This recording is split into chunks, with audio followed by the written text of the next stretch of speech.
A continuar, buenos días. Vamos a hacer un poquito.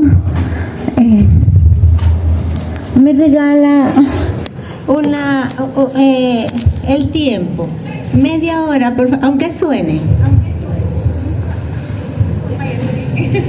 Muy amable. ¿Por qué le estoy pidiendo que me dé tiempo? Porque vamos a hacer un pequeñísimo repaso así de lo que hemos visto, pasando la diapositiva, ¿verdad? Entonces vimos nosotros al principio de la clase de la inmunidad innata, pues que esta es una respuesta, ¿verdad? Es una respuesta inducida que tiene características como que no es específica, que no presenta memoria, que es estereotipada, que se presenta para eliminar agentes extraños y que está presente en vertebrados e invertebrados, ¿verdad? Guarden atención, por favor.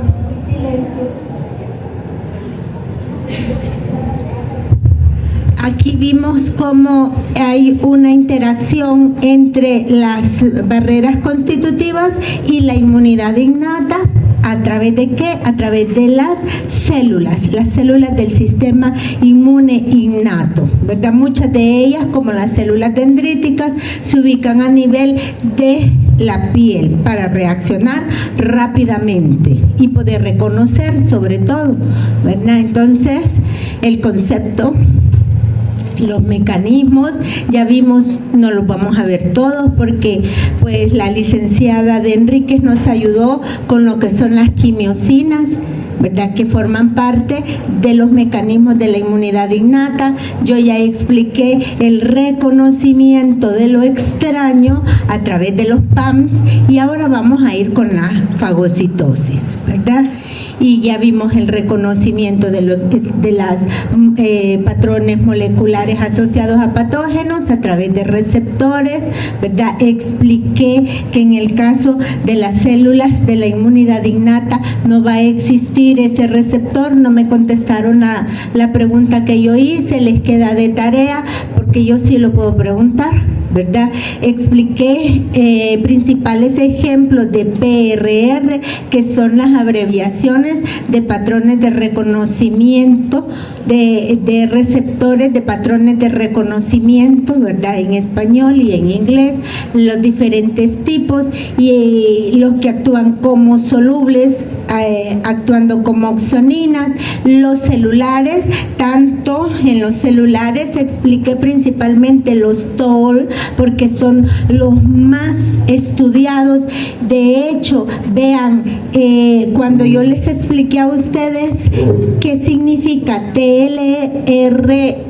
estoy hablando de la sigla, no qué significa TOL, porque alguien me hizo esa aclaración y es cierto que TOL es una palabra, yo lo fui a buscar, TOL es una palabra en alemán, porque resulta que los alemanes comenzaron a estudiar estos genes a nivel de la mosca de los ojos rojos, la Drosophila.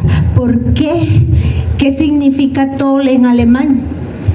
Significa increíble, extraordinario, eso quiere decir, ¿cómo se pronuncia? No sé si todo lo va a saber, ¿verdad?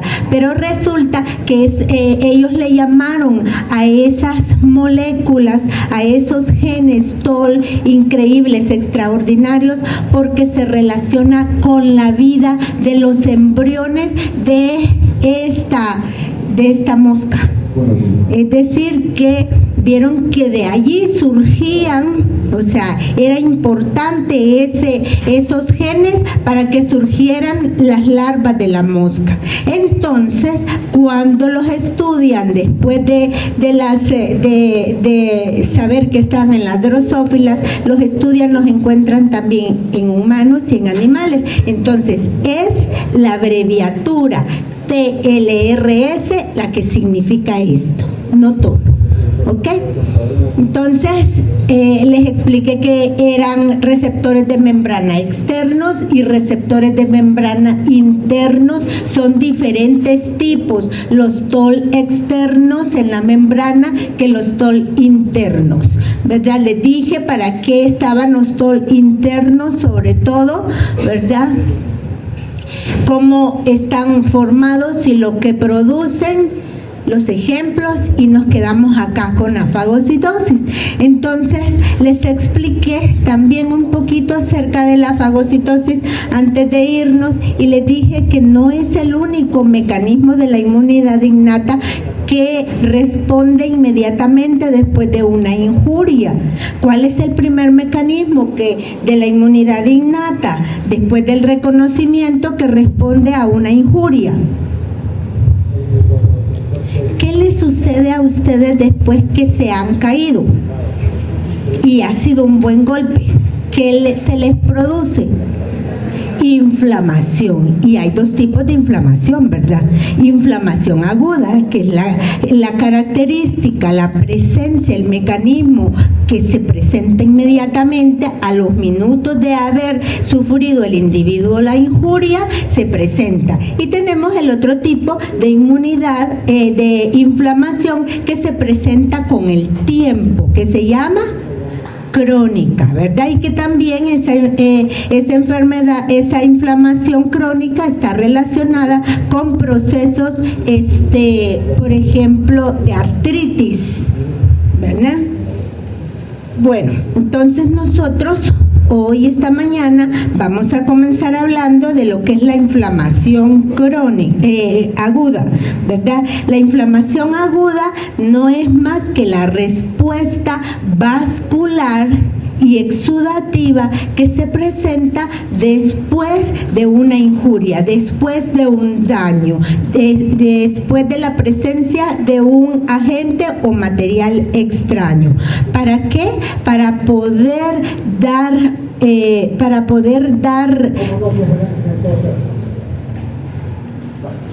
para que el cuerpo, me pasé mucho, no lo encuentro, aquí.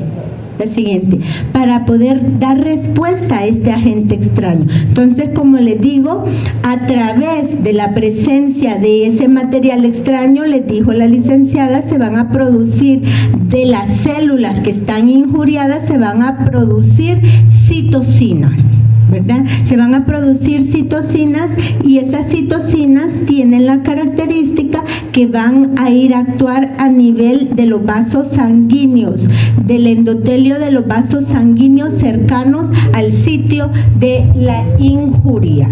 ¿Para qué? Para poder atraer a las células que están circulando en esos vasos sanguíneos y poder hacer que lleguen al sitio en donde está el proceso inflamatorio. Entonces, en la inflamación aguda, las células que participan a la cabeza son los polimorfonucleares neutrófilos. Esa es la célula inflamatoria por excelencia, ¿verdad? Es la primera en llegar, es la primera que realiza el proceso fisiológico para llegar nuevamente a la homeostasis, ¿verdad? Llegan los neutrófilos y llegan otras células como los macrófagos al sitio de la injuria. Pues aprovechando eso, ¿verdad? Luego de que se ha presentado, ¿cuáles son los 5 signos clásicos de la inflamación aguda? Yo dejé esa tarea. Enrojecimiento, calor. Estamos hablando de inflamación. ¿Cómo va a ser inflamación? Fuerte. Edema. Pérdida de la función.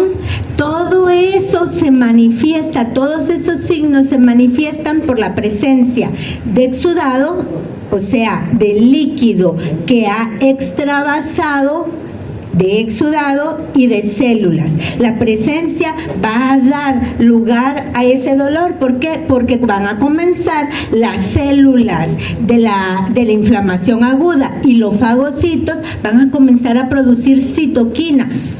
Entonces va a haber un cambio. Las células que están dañadas, las células epiteliales que están dañadas, van a comenzar a producir también sustancias que van a producir dolor y contracción de la vasculatura. ¿Para qué? Para que salga más líquido y lleguen también células que se conocen como fagocitos profesionales. O sea que ya se está involucrando la misma inflamación aguda, va a involucrar y va a atraer, va a ampliarse con otro mecanismo que es la fagocitosis. Aprovechando la presencia de esas células, nosotros vamos a ver que ya no se va a producir solo el proceso de la inflamación, sino también la fagocitosis. ¿Para qué? Para eliminar la sustancia o el mecanismo extraño. Y entonces ahí tenemos que dentro de los fagocitos profesionales tenemos las células dendríticas, que ya ustedes ya las conocen, no las voy a describir yo. Los mononucleares, dentro de los mononucleares tenemos a los monocitos y a los macrófagos, ¿verdad? Principalmente fagocitos son los macrófagos, son los principales, son los que mejor realizan este mecanismo. Y dentro de los polimorfonucleares tenemos principalmente a los neutrófilos, que también pueden participar como fagocitos, pero no tienen la excelencia que tienen los macrófagos, ¿verdad? También dentro de los polimorfonucleares podemos encontrar a los eosinófilos, pero con un menor porcentaje dentro de este proceso, ¿verdad? Estas son las principales células. Y las células dendríticas lo que hacen es que además de fagocitar, actúan como presentadoras de antígeno ante unas células de la inmunidad innata, que es importante, y entonces allí va a enlazar la inmunidad innata con la inmunidad específica. Entonces vean ustedes, no es que yo puse un bloque aquí, otro bloque acá, otro bloque acá. Las mismas células van atrayendo, van haciendo procesos, van produciendo citoquinas, van produciendo sustancias que van atrayendo y enlazando toda la respuesta inmune, ¿verdad?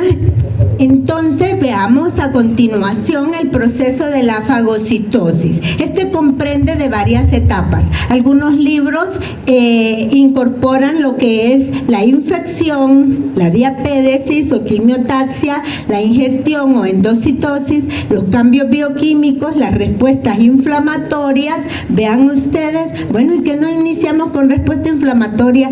Sí, pero el proceso continúa hasta darle fin a el material extraño, la fusión del fago lisosoma y la digestión o exocitosis.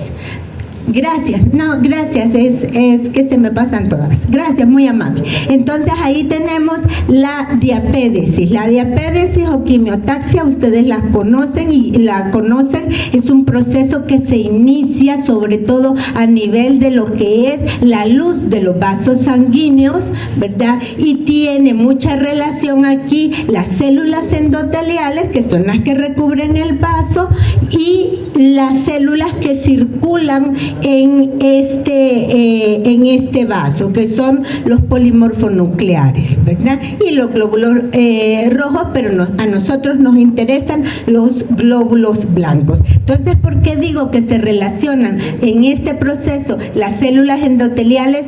Porque comienza con el estímulo que ya tenemos, el estímulo de daño, entonces el flujo sanguíneo en el vaso comienza a aumentar. Aumenta, y al aumentar entonces hay mayor concentración de glóbulos blancos, y estos glóbulos blancos, al igual que las células endoteliales, van a secretar por ese estímulo de la quimiosina que ya llegó hacia ellos, van a comenzar a expresar, no a secretar, a expresar mayor cantidad de moléculas moléculas de adherencia, y allí tenemos, por ejemplo, la L-lectina, la S-lectina, la P-selectina. Todas estas moléculas están allí, pero se expresan en mucha mayor cantidad. ¿Para qué? Para que las células que están fluyendo a través de la luz del vaso se adhieran a el endotelio. Entonces comienza un proceso a hacer más lento el movimiento de esos glóbulos blancos, y a ese proceso más lento de movimiento se conoce como rodamiento. Una vez que se inicia el rodamiento y se han expresado las moléculas de adherencia en el endotelio, entonces comienza la captura de estas células, en el caso de las células endoteliales, ¿verdad? Y se da una adherencia firme, fuerte de la célula blanco, de la célula de los glóbulos blancos con el endotelio. ¿Para qué? Para que luego las células endoteliales se abren un poquito, se separan un poquito, no mucho, y dejan pasar esta célula, los glóbulos blancos, a través de ellas. Al fenómeno del paso de los glóbulos blancos, de los polimorfonucleares a través de las células endoteliales, se le conoce como diapédesis. Entonces, esa diapédesis, ese paso va a estar controlado por las quimiosinas, porque ¿hacia dónde se va a dirigir esa célula? Hacia el sitio de la injuria. Y la dirección o el dirigir esta célula hacia el sitio de la injuria, les decía, es a través de las quimiosinas. Por eso se llama diapédesis y quimiotaxia. Entonces ese es uno de los primeros pasos. Luego que están los fagocitos en el lugar de la injuria, entonces se va a dar el siguiente mecanismo, que es la ingestión o endocitosis. Resulta que los endocitos pueden internalizar la sustancia extraña en su citoplasma a través de diferentes mecanismos. El más conocido es el mecanismo de cremallera. El mecanismo de cremallera, en donde la partícula opsonizada se va a unir a los receptores que tiene el fagocito en su membrana, y la membrana del fagocito va a comenzar con esa unión ligando receptor. Van a haber cambios, lo que ya expliqué anteriormente, van a haber cambios en esta membrana, y comienza a cambiar la actina que se encuentra en la membrana del fagocito. Entonces hay una formación de un pseudópodo, entre comillas, ¿verdad?, para englobar el material extraño y poder endocitarlo. Entonces, una vez que lo ha endocitado, parte de esa membrana va a formar una vacuola en el interior del citoplasma del fagocito, y va a formar una estructura que se conoce como fagosoma, que lo tenemos acá. Entonces lo ha delimitado el fagocito en el interior de su citoplasma. También puede el fagocito, ¿verdad?, puede internalizar alguna sustancia extraña, pero de menor tamaño, a través de un proceso que se llama endosoma, ¿verdad?, a través, utilizando siempre ligando la unión, ligando receptor, pero aquí va a utilizar un receptor de clatrina. También ya lo conocen. El mecanismo hace una estructura mucho más pequeña que el fagosoma y se conoce como endosoma. Por pinocitosis, que es una forma de que engullan por fase fluida. Generalmente de esta manera se comenzó o se estudió por primera vez la fagocitosis, porque las células se alimentaban, los invertebrados se alimentaban por pinocitosis, ¿verdad? Por eso digo yo que es un mecanismo, los mecanismos de la inmunidad innata se encuentran en vertebrados, como nosotros, e invertebrados también. Y tenemos otro mecanismo, estos son los menos utilizados, pero, o sea, menos probables, pero se pueden dar, como es la macropinocitosis. El más utilizado es en el que se forma el fagosoma, o sea, el mecanismo de cremallera. Y aquí tenemos el macrófago, ¿verdad? Y el polimorfo nuclear neutrófilo, y representados, recuerden, tenemos el proceso en la membrana de estos fagocitos, tenemos los receptores que se van a unir a estos receptores, los ligandos, ¿verdad? De la célula que está opsonizada. Ya también expliqué qué es la opsonización. El siguiente paso después de la endocitosis, vamos a ver qué es la ingestión. Este es el mismo, ¿verdad? Ingestión o endocitosis. Se forma, en el interior de la célula el fagolisosoma. ¿Y qué va a ser el fagolisosoma?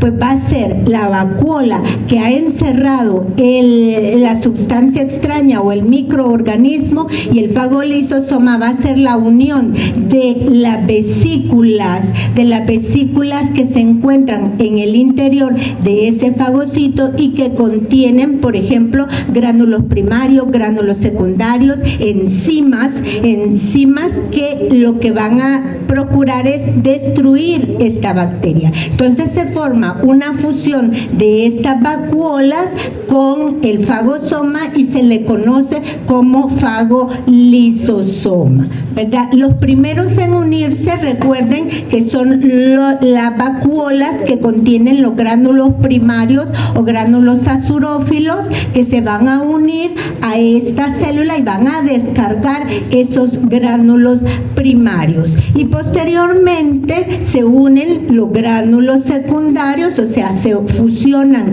las membranas de las dos vacuolas y descargan esos gránulos secundarios, conocidos también como gránulos principales. Ahí tenemos también que los mismos gránulos van a presentar enzimas como la lactoferrina, la lisozima, bueno, una gran cantidad de enzimas, no solo gránulos, que van a destruir a esta célula que está en el interior del fagolisosoma para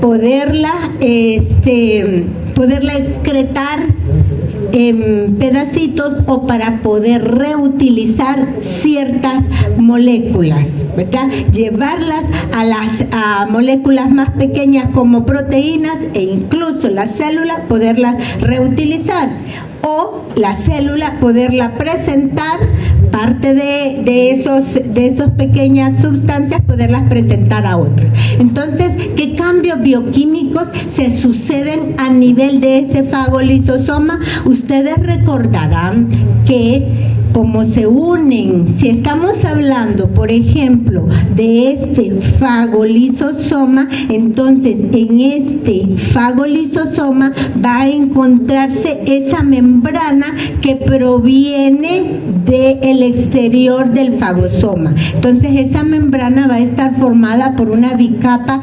lipídica, y esa bicapa lipídica se va a ver afectada, o se va a ver señalizada a través del receptor, de la unión que tuvo el receptor, y va a haber un cambio a nivel de la membrana lipídica, y ese cambio es una fosforilación. Entonces se produce una fosforilación, ¿verdad? Y en la fosforilación hay ruptura de esta membrana para producirse compuestos como el diacetilglicerol, que es uno de los más importantes ahorita. El diacetilglicerol, una vez que ha sido activado a través de la fosforilación de la membrana de esa vacuola, va a activar a otros compuestos como las proteínquinasas. Todas estas están en el interior del fagosoma o están a nivel de lo que es el citoplasma del fagosoma. No importa dónde esté, lo importante es que se activen. Una vez que está activada la proteínquinasa, se va a unir, esta ya la conocen ustedes, a un complejo que se llama NADP oxidasa, que está también a nivel de las membranas de las células eucariotas, ¿verdad? En este caso del fagocito. Entonces, ¿qué es lo que va a suceder? La proteínquinasa activa la oxidasa se ve activada y va a producir un compuesto intermediario como es el citocromo B. El citocromo B va a hacer que la oxidasa tome o adquiera oxígeno y entonces, ¿qué es lo que sucede? Comienzan a formarse en el interior del fagosoma y en el citoplasma del fagocito comienzan a formarse los radicales libres dependientes de oxígeno y se comienzan a formar, por ejemplo, anión superóxido. ¿Por qué se llaman radicales libres de oxígeno? Porque son moléculas que están carentes de un electrón. Entonces, al estar carentes de un electrón, se vuelven inestables y van a reaccionar con otros compuestos. Entonces, el anión superóxido, que es el primer metabolito que se forma de los radicales libres dependientes de oxígeno, el anión superóxido va a ser muy inestable y se va a convertir a peróxido de hidrógeno. El peróxido de hidrógeno también es inestable y luego se va a convertir a el radical oxidrilo. El oxidrilo se va a convertir a oxígeno singlete y van a formar todo un complejo de radicales libres dependientes de oxígeno, ¿verdad? Entonces, de esa manera, los radicales libres dependientes de oxígeno comienzan o continúan la destrucción, aparte de los lisosomas, continúan con la destrucción del microorganismo. El peróxido de hidrógeno se combina también con el peróxido de hidrógeno se combina con otra enzima que se encuentra a nivel de la membrana, ya sea de la vacuola del fagosoma o a nivel de la membrana del fagocito, que es la mieloperoxidasa. La mieloperoxidasa se combina con el peróxido de hidrógeno para formar haluros, ¿verdad? Para formar haluros, y los haluros, ahí tenemos, por ejemplo, el hipoclorito, que ustedes lo vieron la vez pasada, el hipoclorito, el hipoyodito y el ácido hipocloroso. Son altamente tóxicos y estos ya no son radicales, dependientes de oxígeno, sino que son radicales dependientes de metales o de sustancias halogenantes, ¿verdad? O de haluros. Son radicales dependientes de haluros que se convierten en radicales halogenantes como estos y van a actuar a nivel de ¿qué? A nivel siempre del fagolisosoma. Y también va a haber cierta cantidad, incluso fuera de lo que es el fagocito, de estos radicales halogenantes, de radicales libres de oxígeno y de otros, y va a haber una buena cantidad de ellos a nivel de la célula. Otro de los metabolitos que se forma, imagínense todo el cambio que hay, es una bomba, ¿verdad? Incluso para nuestro cuerpo. Por eso es que la inflamación debe de ser controlada. La inflamación es saludable pero también debemos de controlarla y eso lo debemos de saber. Otro de los metabolitos que se produce siempre en el fagosoma es los metabolitos dependientes del nitrógeno. Lo que sucede es que a nivel de la membrana también se activa la arginina a través de una enzima que se produce, que es la óxido nítrico sintasa libre, inestable. Se produce esta enzima, actúa sobre la arginina y la arginina se divide en citrulina, o se produce la citrulina y se produce el óxido nítrico, que no es un radical libre de oxígeno, sino que es otro radical, y este va a actuar el óxido nítrico sobre las sustancias extrañas, ¿verdad? No digo microbios porque puede actuar sobre otras sustancias. Entonces ahí tenemos que, importante, que esta óxido nítrico sintasa se puede activar se puede activar a través de la acción de ciertos componentes, como es el interferón gamma. Y se acuerdan que el interferón gamma, les explicó la licenciada de Enríquez, que es una de las citocinas que es producida ¿por quién? ¿Por qué célula? Ay, ya se los explicaron y están dormidos. Bueno, entonces se enlaza la inmunidad innata con la inmunidad específica, incluso a través de este proceso de la fagocitosis. Por último, tenemos nosotros que se destruyó. Si el microorganismo, digamos, la sustancia extraña es un microorganismo, el microorganismo se destruyó en el interior de la célula del fagocito. Si el fagocito ha sido un macrófago, entonces el fin último es destruirlo en el interior del fagosoma y eliminar esas partículas destruidas, ¿verdad? Eliminarlas, ¿cómo se llama? Por diferentes mecanismos, ¿verdad?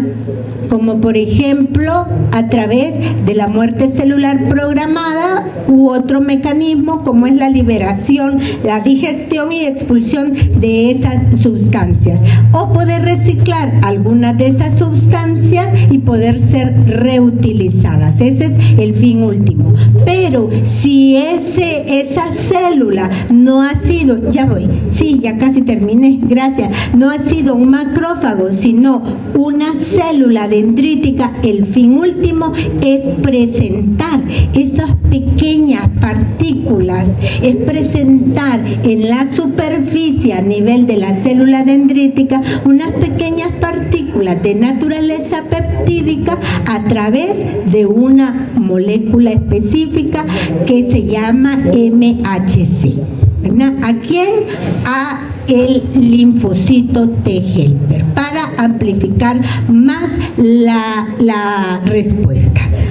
Entonces allí finalmente tenemos otras moléculas que participan en la inmunidad innata, recordando, ¿verdad? No solo los PRR, sino tenemos otros receptores a nivel de las células innatas que van a recibir estímulo de citocinas proinflamatorias para que se amplifique la respuesta hacia la inflamación. Tenemos también otros receptores que reciben señales de interferones para la respuesta antiviral, y otros que van a recibir señales de citocinas antiinflamatorias, porque como les dije, la inflamación aguda es uno de los mecanismos importantes, pero hay que regularlo y el cuerpo lo sabe. Entonces produce citocinas antiinflamatorias para la reparación activación y recuperación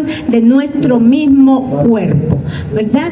Que son los diferentes mecanismos. Y aquí tenemos nosotros, quiero ver, cómo la célula dendrítica también, una vez que ha actuado como célula fagocítica, produce citocinas que van a citocinas polarizantes que van a polarizar la célula T. Ya vamos a ver en clases posteriores, yo me comprometo a explicar qué es la polarización de estas células inmunes. Entonces, estas citocinas polarizan la célula T, la activan, y esta célula T va a producir más citocinas que van a activar más células y también van a regular las respuestas efectoras. Otro de los componentes de la inmunidad innata importante es el complemento. El complemento, parte de este, va a circular en la sangre con pequeñas moléculas, como las moléculas C3b, que ya vimos que es una opsonina para unirse a nivel de lo que son los ¿cómo se llama? Los microbios, las células, ¿verdad? Y se van a unir a lugares específicos, o también esas opsoninas, ese C3b, se puede unir a anticuerpos opsonizantes para, una vez activado el complemento, producir o llevar también a la inflamación aguda. De complemento vamos a tener taller y va a ser muy interesante, al igual que el próximo taller que tenemos la siguiente semana, que también va a ser interesante porque vamos a tener una clase en donde vamos a introducirnos en la inmunidad, vamos a ver la inmunidad innata a continuación, la inmunidad específica a continuación, y la otra semana la terminamos. Y entonces van a terminar ustedes entendiendo todo ese proceso y van a poder incluso hacer preguntas en el taller. ¿Ok? Preguntas. Aquí termino yo con la inmunidad innata. Preguntas.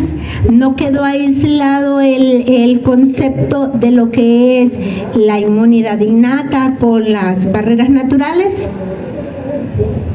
¿Sí o no? Pues si estoy hablando con ustedes, ¿sí o no? ¿Entendieron qué es? ¿Sí? Ah, pero hágamela fuerte, véngase por acá. Rapidito, levántese, venga, vaya, levántese, ahí me llega. Solo quería que me confirmara si tengo bien la idea. Si después de que se forma el fagolisosoma se forma después de que se unen las vacuolas primarias y las principales, o antes, o ese es el proceso de formación del fagolisosoma. Tengo bien la idea, esa es mi pregunta. Bien, ya termino esto. Muy buena pregunta. Sí, primero se forma el fagosoma.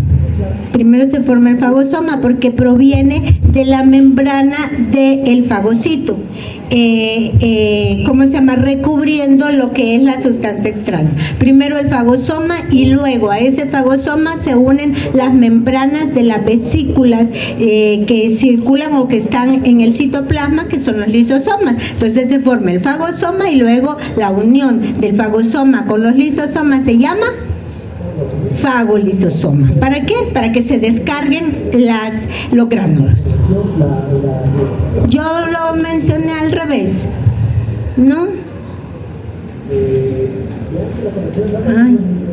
Aquí está, primero el fagosoma y luego, que sería todo y luego este fagosoma, a este fagosoma se unen los lisosomas, y aquí está la chichita, ¿ves?